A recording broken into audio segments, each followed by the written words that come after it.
اور نبی کے بارے میں بھی جو ہمارا عقیدہ ہے وہ بھی ایسا نہیں ہے کہ نبی اپنی طاقت سے بچتا ہے، نبی کو بھی اللہ محفوظ کرتا ہے۔ قرآن میں نہیں آتا کہ یوسف علیہ السلام کے بارے میں اللہ تعالیٰ فرما رہا ہے کہ یوسف بھی قصد کر لیتا اس عورت کا۔ میں حیران ہو جاتا ہوں یہ پڑھ کے۔ عصمت انبیاء پہ مسئلہ 88A اور 88B دیکھ لیجیے آپ میرا۔ عصمت انبیاء کا جو عقیدہ پبلک میں مشہور ہے نا، یہ عقیدہ ٹھیک نہیں ہے، لیکن اس عقیدے کو اتنا راسخ کر دیا گیا، آپ اس کے خلاف آواز اٹھائے نا تو لوگ آپ کو گستاخ رسول کہنا شروع کر۔ یہ جنجوعہ صاحب بھگت رہے گی کچھ، ٹھیک ہے، وہی یہ تو قرآن پاک یاد لے کے لوگوں کے سامنے گئے کہ بھئی قرآن پاک میں تو انبیاء کی لغزشوں کا بیان ہوا ہے، آپ نے معصومیت کا کیا عقیدہ دیا ہے؟ معصومیت کا یہ والا عقیدہ نہیں ہے جو پبلک میں مشہور ہے۔ معصومیت یہ ہے کہ اللہ تعالیٰ ان کی اسپیشل پروٹیکشن کر دیتا ہے۔ آپ مجھے بتائیں، اگر ایک بچے کو ایک عورت نے لے کے پالا ہو، اس بچے نے تو ہمیشہ اس کو ماں کی نظر سے دیکھا ہے نا، اس کے ذہن میں کبھی بھی اس عورت کے بارے میں برا خیال نہیں آئے گا، اگرچہ وہ غیر محرم ہے، لیکن ظاہر ہے وہ ماں کی نظر سے اس کو دیکھ رہا ہے نا۔ جیسے ہم اپنی پھوپھیوں کو، اپنی چلے پھوپھی تو محرم ہے، اپنی مامی جو بوڑھی ہے وہ تو غیر محرم ہے نا، چچی بھی غیر محرم ہے، ہم کبھی نیگیٹو نظر سے تو نہیں دیکھ رہے ہوتے۔ لیکن قرآن میں آیا کہ جس عورت نے حضرت یوسف کی پرورش کی ہے ماں کی حیثیت سے، وہ جب بند سنور کے ان کو برائی کی طرف بلا رہی ہے، اور اللہ کیا کہہ رہا ہے؟ اس نے یوسف کا قصد کیا، یوسف بھی اس کا قصد کر لیتا اگر اللہ کی نشانی نہ دیکھتا۔ سمجھ سے باہر ہے کہ وہ اپنی ماں کا قصد کر لیتا، ماں تو تھی، ماں کی نظر سے دیکھا، یعنی عورت کا فتنہ اتنا بڑا ہے، اسی لیے نظروں کی حفاظت کا اور یہ معاملات کا کیا گیا۔ میرا مسئلہ نمبر 161A ہے، نظروں کی حفاظت اور غض بصر کے اوپر ڈیٹیلڈ 17 حدیث بخاری مسلم سے میں نے اس حوالے سے بیان کیے ہیں، یہ بہت بڑا فتنہ ہے اس حوالے سے، ٹھیک ہو گیا جی؟ سالی بھائی اسی میں ضمن اور اس میں وہ حدیث میں مسلم شریف کی دوبارہ کوٹ کر دوں کہ آپ علیہ السلام نے فرمایا کہ مومن کے لیے گناہ ایسا ہے، چھوٹا سا گناہ بھی گویا اس کے سر پہ کسی نے پہاڑ رکھ دیا، اور منافق کے لیے ایسا ہے کہ ایک مکھی تھی بیٹھی تھی اڑا دی۔ ہوں تسی ذرا پہلے سوال لاؤ نا جڑے پوچھتے بھی ہو کہ کیڑا چھوٹا وڈا ہے، میں کہنا جی بندہ اس تو پہلے تے جناب جڑا نا کرنا تو دھواں نکلنا چاہیے سوال کرنے تو پہلے کہ چھوٹا کیڑا تے وڈا کیڑا ہے۔ بھائی گناہ گناہ ہے، دیٹس آل۔ اسی لیے قرآن پاک میں ان چیز کی تفریق نہیں کی گئی، نہ حدیث کے اندر۔ میں آپ کو چیلنج کرتا ہوں کہ قرآن و حدیث میں صرف کبیرہ گناہ گنوائے گئے ہیں، چیپٹرز بھی بنے ہوئے ہیں نا حدیث کی کتابوں میں، اس میں بھی آپ دیکھیں کبیرہ گناہوں کا بیان، صغیرہ گناہوں کا بیان، کوئی بھی چیپٹر ہی نہیں ہے اس کے اندر، کہیں بھی نہیں ہے، کیونکہ گناہ ہے ہی گناہ ہے۔ کبیرہ بتایا گیا کہ گناہ سے تو بچنا ہے، کبیرہ کا اتنا ذرا زیادہ دھیان نہ بچنا ہے، اس لیے چھوٹے گناہوں کی لسٹ نہیں بنائی گئی ہے۔ سمجھ آئی بات کی؟ ورنہ لوگوں نے کہا ایسے اے کر لو۔ ہاں قرآن میں ہے کہ جو بڑے بڑے گناہوں سے بچتے ہیں الا اللمم، ہاں چھوٹے بہت۔ الا اللمم کیا ہوتا ہے؟ الا اللمم یہ ہے کہ انسان سے بعض اوقات یعنی بے دھیانی میں کسی کا دل دکھا دیا، انٹینشن نہیں تھی، یعنی بیوی نے کوئی بات کی اور آپ کسی اور موڈ میں بیٹھے تھے اور آپ کہتے ہیں چپ کر جا اس ٹائم، یہ گناہ ہے، دل دکھا دیا نا، لیکن آپ کی انٹینشن نہیں تھی، چلے آپ کو صغیرہ گناہ بتا دیا، یہ صغیرہ گناہ ہے، ٹھیک ہو گیا؟ تو اس سے بچے، یہ نہیں کہ کرنا شروع کرتے، ورنہ آپ کی بیوی بھی اس ویڈیو کو دیکھنے کے بعد کرنی شروع کر دے گی کہ خیر ہے چھوٹا ہی بھائی معافی مانگ لیں گی۔ لیکن ایک بندے کی عادت ہے کہ وہ ہر معاملے میں اپنے بیوی کے ساتھ لڑتا ہے، اس کو گالیاں دیتا ہے، تو پھر یہ کبیرہ گناہ ہے، چھوٹا نہیں رہا۔ اور صحیح مسلم میں حدیث آپ صلی اللہ علیہ وسلم نے فرمایا، اے میرے صحابہ جانتے ہو مفلس کون ہے؟ صحابہ نے کہا یا رسول اللہ علیہ وسلم ہم تو مفلس اسی کو سمجھتے ہیں جس کے پاس دنیا کا مال و متاع نہ ہو۔ آپ نے فرمایا میری امت کا مفلس وہ ہے جو پہاڑوں کے برابر نیکیاں، روزہ، حج، زکوٰۃ کی لے کے آیا قیامت والے دن، لیکن اس حال میں آیا کہ دنیا میں کسی کا دل دکھایا تھا، کسی کو ڈانٹا تھا، کسی کا خون بہایا تھا، اور کسی کو یعنی برے اندیشے کے ساتھ دیکھا تھا، خوف زدہ کیا تھا، کسی کو تھپڑ مارا تھا، اور وہ قیامت دن آئے گا کہ یا اللہ آج مجھے بدلہ چاہیے، اور قیامت کے دن کا بدلہ یہ نہیں ہوگا کہ یا اللہ نے منو چنڈ ماری سی تے اے لو منو ہی مار دے، نہ، یہ دنیا میں ہے۔ آخرت میں تھپڑ کے بدلے میں آپ کو نیکیاں دینی ہوگی، تھپڑ نہیں۔ اللہ تعالیٰ فرمائے گا کہ اس کی نیکیوں میں سے اتنی لے جاؤ، ایک تھپڑ کے بدلے اتنی، ٹھیک ہے؟ اور مجھے جب کبھی غصہ آتا ہے نا تو میں اپنی بیوی سے کہتا ہوں میں تیری 100 فجر دی نمازاں لینی نے جو کچھ کیتا تاں میں چھوڑا گا تو لینی بھی فجر والیاں نے، ٹھیک ہے؟ پاریاں ہوندیاں نے نا، ٹھیک ہے؟ خالی بزرگ نہیں پارے ہوندے، نیکیاں بھی پاریاں ہوندیاں نے۔ تو نبی علیہ السلام فرماتے ہیں کہ وہ نیکیاں لے جائے گا، پھر ایک اور آئے گا وہ بھی نیکی لے جائے گا، ابھی بھی لوگ باقی ہوں گے حتیٰ کہ اس کی نیکی ختم ہو جائیں گی۔ اللہ تعالیٰ فرمائے گا اب اس طرح کرتے ہیں کہ ریورس ایکویشن شروع کر دیتے ہیں، کیمیکل ریئیکشن ریورس ہو جاتا ہے۔ جو لوگ اب حق لینے کے لیے آ رہے ہیں وہ اپنے گناہ اس کے کھاتے میں ڈالتے جاؤ، یہ نیکیاں تو نہیں دے سکتا نا، تو آڑے دے ہو لے کر آنا، میں یہ کھاتے چھپاؤ، کرتے کرتے کرتے اس کو اونا منہ دوزخ میں پھینک دیا جائے گا۔ تو یہ معاملہ اتنا خطرناک ہے، ٹھیک ہو گیا؟ اچھا علی بھائی اس میں یہ بھی ایک بات ہے ضمن کہ عبادت میں سکون آ جاتا ہے اس حوالے سے، کیا یعنی کہ قبولیت عبادت میں سکون تو ہندوؤں کو بھی مل رہا ہے، سکھوں کو بھی مل رہا ہے، قادیانیوں کو بھی مل رہا ہے. آپ ذرا ان سے پوچھیں. ٹھیک ہے، جو مزارات پہ جا رہے ہیں ان کو بھی سکون آ رہا ہے. وہ ماحول ہی اتنا زبردست ہوتا ہے، بالکل کھلا ڈلا ماحول ہوتا ہے، ہوا چل رہی ہوتی ہے، تو وہ آپ کو ملتا ہے، اس سے تو کوئی فرق نہیں پڑتا. وہ تو گورا جب بیچ کے اوپر کپڑے اتار کے سن باز لے رہا ہوتا ہے وہ بھی سکون انجوائے کر رہا ہوتا ہے. سکون کے ساتھ تو تعلق ہی نہیں ہے. ٹھیک ہے، ہاں علمی سکون کہ آپ کا ذہن سیٹسفائی ہو کہ میں جو کچھ کر رہا ہوں یہ ٹھیک ہے، یہ گورے کو نہیں ملے گا، یہ قبر کے پجاری کو بھی نہیں ملے گا. یہ صرف اس کو ملے گا جس کے پاس دلائل ہوں کہ میں کتاب و سنت کے اوپر چل رہا ہوں کہ نہیں. اسی لیے میں کہتا ہوں کہ اپنی اپروچ کو آپ علمی اپروچ رکھیں، جذباتی نہ رکھیں. اور وہ غامدی صاحب کا جملہ مجھے بڑا پسند ہے کہ انہوں نے کہا کہ عبادت کرو تو صرف اللہ کی، اور عقیدت رکھو تو صرف محمد رسول اللہ سے. اور آیت ہے سورۃ النجم میں، یہ زبردست ہے. اللہ تعالیٰ فرماتا ہے نیک لوگوں کے بارے میں، الذین یجتنبون کبائر الاثم، وہ لوگ جو بڑے بڑے گناہوں سے بچتے ہیں، والفواحش، اور بے حیائی کے کاموں سے، الا اللمم، ہاں مگر کبھی کبھار کوئی چھوٹا معاملہ ہو جائے. الا اللمم کو اللہ نے بھی چھوڑ دیا ہے، بڑے گناہوں سے بچو. ان ربک واسع المغفرہ، بے شک تیرا رب وسعت والا ہے مغفرت کے اعتبار سے. هو اعلم بکم، وہ تو تمہیں اس وقت سے جانتا ہے، اذا انشأکم من الارض، جب تم زمین سے اگے تھے. ہائے ہائے ہائے، انسان بھی زمین سے اگا ہے، کیونکہ انسان جس منی کے قطرے کی پیداوار ہے، وہ منی کیسے تیار ہوتی ہے؟ اس خوراک سے جو زمین سے نکلتی ہے. ادھر تک اللہ تعالیٰ نے بات کی ہے. وَإِذَا أَنْتُمْ أَجِنَّةٌ فِي بُطُونِ أُمَّهَاتِكُمْ، اور جب تم ایک چھوٹے سے ایمبریو اور جنین کی شکل میں ماں کے پیٹ میں ہوتے ہو، وہ تو اس وقت سے تمہیں جانتا ہے. فَلَا تُزَكُّوا أَنفُسَكُمْ، تو مت کہا کرو میں بڑا پرہیزگار ہوں. هُوَ أَعْلَمُ بِمَنِ اتَّقَىٰ، اسے خوب معلوم ہے کہ کون کتنا پرہیزگار ہے. اور جو خدا آپ کو زمین سے اگتے وقت سے اس ایمبریو سے لے کر پیدا ہونے تک اور مرتے دم تک جانتا ہے، اس سے کچھ چیز چھپی ہوئی ہے. تو اس میں بھی آیا کہ لبم، جو چھوٹی موٹی چیزیں وہ اللہ تعالیٰ معاف کر دے گا، لیکن بڑے بڑے گناہوں سے بچنا ہوگا. اور ایک اور میں کریٹیکل آیت بتا دوں، یہ تو کہتے ہیں نا جناب وہ توبہ بس کر لیجیے، خالی کھلی توبہ نہیں ہونی چاہیے. اللہ تعالیٰ خالی کھلی توبہ کو نہیں مانتا. یہ سورہ نساء کے اندر ہی مسئلہ نمبر میرا 18 ہے، اور وہ بائی چانس آیت نمبر بھی 18 ہے، گناہ کبیرہ اور توبہ کا بیان. اللہ تعالیٰ ماتا ہے انما التوبۃ علی اللہ، اللہ کے ذمہ ہے ایسے لوگوں کی توبہ کو قبول کرنا. للذین یعملون السوء بجہالۃ، جو کوئی نادانی میں گناہ کر بیٹھے، ثم یتوبون من قریب، اور پھر فوراً ہی توبہ کر لیں، اس کو تو میں معاف کر دوں گا. فاولئک یتوب اللہ علیہم، ایسے پر اللہ تعالیٰ رجوع فرمائے گا توبہ کے ساتھ. وکان اللہ علیما حکیما، اور اللہ تعالیٰ علم والا حکمت والا ہے. ولیست التوبۃ، اور اس کی تو کوئی توبہ نہیں ہے، للذین یعملون السیئات، جو کہ برے اعمال کرتے ہیں، حتی اذا حضر احدہم الموت، یہاں تک کہ ان میں سے کسی کے موت کا وقت قریب آتا ہے، قال انی تبت الآن، تو کہتا ہے اللہ میں اب توبہ کرتا ہوں. یعنی موت کے وقت اگر کوئی توبہ کرتا ہے وہ توبہ نہیں ہے. وہ جامعہ ترمذی میں حدیث ہے نا کہ موت کے غرغرے سے پہلے پہلے توبہ ہے، نزع کا وقت آنے سے پہلے پہلے. اس وقت تو فرعون نے بھی کہہ دیا تھا کہ میں رب موسیٰ اور ہارون پر ایمان لاتا ہوں، تو اللہ تعالیٰ نے کیا فرمایا تھا؟ الآن، اب ایمان لے کر آیا، اب تو کوئی فائدہ نہیں. وَلَلَّذِينَ يَمُوتُونَ وَهُمْ كُفَّارٌ، نہ ان لوگوں کی توبہ قبول ہوگی جو کفر کی حالت میں دنیا سے چلے گئے. اولئک اعتدنا لهم عذابا الیما، ایسے لوگوں کے لیے اللہ تعالیٰ نے دردناک عذاب تیار کر رکھا. اب رہ گئے یہ گناہ آٹومیٹکلی کیسے نیکیوں سے معاف ہوتے ہیں، اس کا ذکر بھی اللہ تعالیٰ نے سورہ ہود کے اندر کیا ہے. سورہ ہود کے اندر 114 نمبر غالباً آیت ہے، ہاں یہ اعوذ باللہ من الشیطان الرجیم. وَأَقِمِ الصَّلَاةَ طَرَفَيِ النَّهَارِ، نماز کو قائم رکھو دن کے دونوں سروں پہ، یعنی ادھر سے آپ فجر کہہ لیں اور ادھر سے مغرب اور عشاء. وَزُلْفًا مِنَ اللَّيْلِ، اور رات میں بھی. إِنَّ الْحَسَنَاتِ، بے شک جو نیکیاں ہیں، یذہبن السیئات، وہ مٹا دیتی ہیں برائیوں کو. کون سی چیز مٹا دیتی ہے؟ نیکیاں. اور نیکی کون سی ذکر ہوئی؟ نماز. ذالک ذکریٰ للذاکرین، یہ نصیحت ہے ان لوگوں کے لیے جو نصیحت قبول کرنے والے ہیں. اس آیت کے کانٹیکسٹ میں ایک بڑی زبردست حدیث ہے جو بخاری اور مسلم دونوں میں ہے.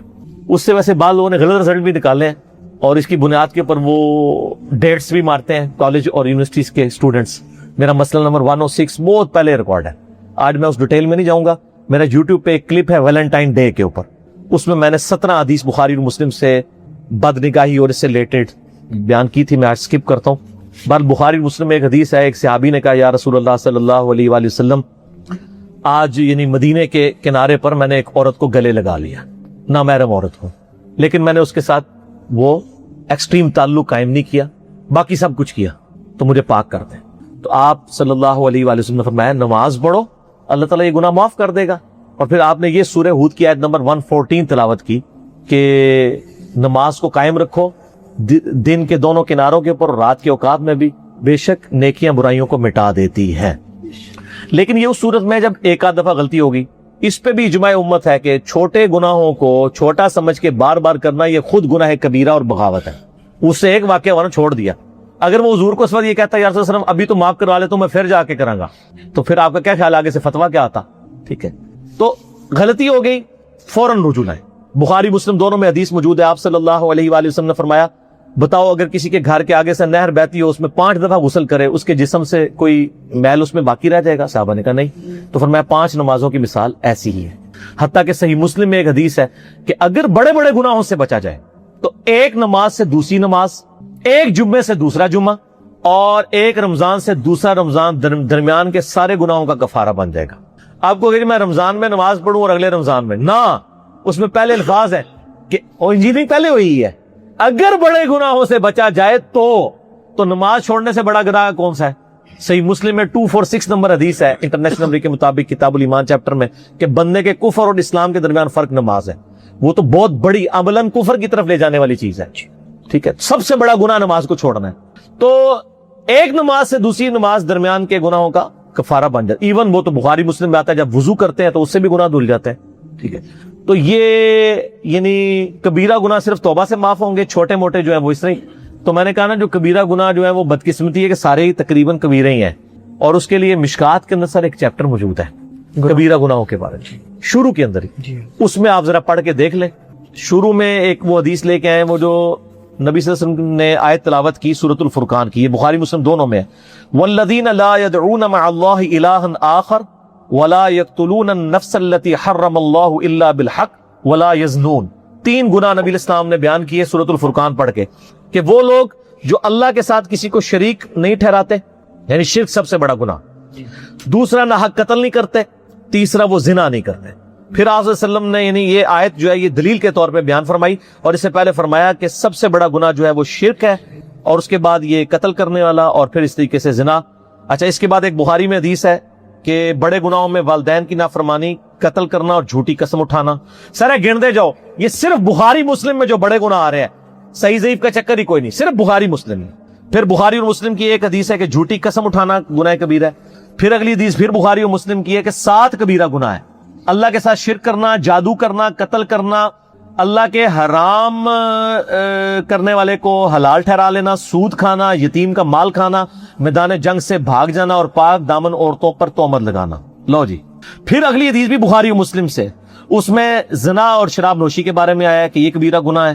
سر یہ تو بخاری مسلم کی جو حدیثیں ہیں نا, اس میں یہ چغلی, غیبت, ٹھیک ہے جی, وعدہ خلافی, بہتان, آلموسٹ یہ سارے کبیرہ گناہ ہیں. تو لہذا کبیرہ صغیرہ میں نا آپ مسلم کی وہ حدیث یاد رکھیں کہ مؤمن کے لیے چھوٹا سا گناہ بھی ایسا ہے جیسے اس کے سر پہ کسی نے پہاڑ رکھ دیا, اور منافق کے لیے بڑے سے بڑا گناہ بھی ایسا ہے جیسے ایک مکھی تھی تو اڑا دی. یہ کیلکولیشن, یہ میتھمیٹکس تو ہے نہیں ہے. اللہ تعالیٰ تو ایک چھوٹی سی بات پہ بھی پکڑ لیتا ہے.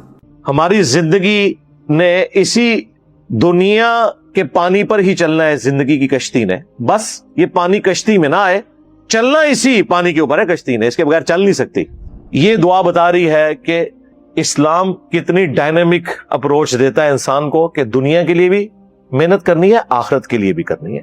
بس دنیا میں ہر کام آپ نے کرنے سے پہلے بولین الجبرا والی بات ہے, 0-1 دیکھنا ہے کہ اللہ تعالیٰ نے اس کی اجازت دی ہے یا نہیں دی ہے. یہ جناب بیسٹ دعا ہے, اپنی ہر نماز میں اس دعا کو مانگا کریں, تشہد میں, سجدوں میں مانگیں. مسلم شریف میں حدیث ہے انسان سجدے میں اپنے رب کے سب سے زیادہ قریب ہوتا ہے. خوب دعائیں مانگا کرو, اے اللہ دنیا میں بھی بھلائی دے, آخرت میں بھی بھلائی دے. بھائی اللہ سے مانگ رہے ہیں نا, تو کون سی کنجوسی کرنی ہے, عذاب والی بات ہی نہ رکھیں. بخاری مسلم میں حدیث ہے میں اپنے بندے کے گمان کے قریب ہوں جیسا میرے بارے میں وہ گمان رکھے. امال بھی کرنے ہیں لیکن گمان پازیٹیو رکھنا ہے. بھی تو یہ کہتے ہیں کہ اللہ سے بھلائی مانگو, عذاب مانگو ہی نہ, عدل مانگو ہی نہ, اس کی رحمت مانگو. لا تقنطوا من رحمت اللہ، اللہ کی رحمت سے نا امید نہیں ہونا. یہ نا امیدی ہے کہ یا اللہ مجھے پتا ہے کہ آخرت میں تو عذاب ہونا ہے، تو دنیا میں دے لے آخرت میں نہ دے. توبہ توبہ. کیوں بھائی؟ جو بھی چیز تمہیں نفع دے دنیا اور آخرت میں اس کے لیے کوشش کرنی ہے. کوشش کا ذکر پہلے کیا، پھر کہا اللہ سے مدد بھی طلب کرنی ہے. یعنی اسباب بھی اختیار کرنے ہیں اور مسبب الاسباب سے بھی اپنے آپ کو آزاد نہیں کرنا، لیکن سٹارٹ کوشش سے ہے. والذین جاہدوا فینا بھی کیا یہ اللہ کا بنایا ہوا تھا، بس بزرگوں کو نظر نہیں آیا کہ یہ پہاڑوں کے اندر ہے. یہ لانا بات ہے، کہنے جی تھلے تک کیا 70 مہینہ کراس ہو گیا، تیل بھی کراس ہو گیا. تیل بھی جناب سر ایڈمن نے دریافت کیتا ہے 250 سال پہلے، کسی بزرگ نے نہیں تیل دریافت کیتا. کہانی ہے نا. جب آپ کلیم کریں گے تو پھر ہم پوچھیں گے تیل کسی بزرگ نے کیوں نہیں دریافت کیا. چلو کہنے جی نہیں وہ پہلے وہ بھلیکھا لگ گیا، چلو ہوں پاکستان کدھر تیل کٹ دیو، کڈو تیل ساڑا پورا کرو. مصیبت بنی ہے سانو تیل کی وجہ سے. ہماری بجلی مہنگی ہے نا. ڈیم تو بہت مہنگا کام ہے اور اس میں کتنی پولیٹیکل ایشوز انوالو ہوتے ہیں. آج ہمارے پاس تیل ہو تو سعودیہ کی طرح ہماری بجلی بھی سستی ہو. چلو ہوں دریافت کر لو، کڈو. دریافت بھی کرنا ہے، نگاہ مار کے باہر بھی کڈنا ہے، تو ٹائم کیا مت آگ جائے. ٹھیک ہے. تو وہ اس طرح تو وہ اس وقت لوگ جوتیوں میں کرتے ہیں. صحیح بخاری میں موجود ہے نبی علیہ السلام نے جوتیوں سمیت نماز پڑھی ہے، وہ جوتیاں جو پاک ہو. لہذا نماز جنازہ جوتیوں سمیت آپ پڑھ سکتے ہیں اگر آپ کی جوتیاں پاک ہیں. اور عموماً ہماری جوتیاں پاک ہی ہوتی ہیں جب تک کہ ظاہر ناپاکی اس میں آپ کو نظر نہ آ جائے. بارش کا جو کیچڑ ہے جو جوتیوں میں لگ جاتا ہے وہ پاک ہے، تا وقت کہ ایسا کیچڑ جس میں گٹر کا پانی یا گندگی ملی بھی ہو. اس چیز کو انشور کریں تو پھر آپ وہ کہیں گے کہ وہ ناپاک ہے. باقی جو جوتیاں زمین پہ رگڑ کھاتی ہیں وہ خود بخود پاک ہوتی ہیں، مٹی سے اس کا تیمم بھی ہوتا رہتا ہے. اس پہ میں کافی دفعہ پہلے بھی بولا ہوں. اور پھر اللہ کا شکر ادا کریں کہ آپ کو مرنے سے پہلے پہلے یہ پتہ چل گیا ہے کہ جو آپ کو دین آپ کے بزرگوں نے سکھایا تھا وہ اس دین سے بالکل مختلف ہے جو دین کتابوں کے اندر. جو ہم عرض کرتے ہیں کہ مرنے سے پہلے اے مسلمان کر لے اس پہ غور، کتابوں کا خدا اور ہے بابوں کا خدا. ویسے اس کا ایک نیا ورژن بھی آیا ہے، کہنے کو تو دین سب کا اسلام ہے لیکن کتابوں کا جہاں اور ہے بابوں کا جہاں اور. کہتے تو دونوں اپنے آپ کو مسلمان ہیں لیکن اس کا ایک وکھرا جہاں ہوتا ہے، بالکل وکھرا جہاں ہوتا ہے، اس کا اپنا ہی ایک جہاں ہوتا ہے.